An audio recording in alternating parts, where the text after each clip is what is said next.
Yo, what's up mga ka-BM Market PH? Yo, share ko lang tong bago nating Globe at Home Prepaid Wi-Fi Open Line Updated Firmware version 2024. So ayan, may libre siyang antena at libreng power bank to modem cable.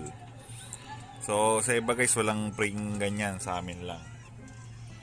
So ayan, mag-speed test tayo gamit ang TNT Only Data SIM natin. So lalagay na natin sa modem. So ayan, speed test niya guys. Nakakonect siya dito sa Globe at Home. So mag speed test ulit tayo. Yan, pass.com.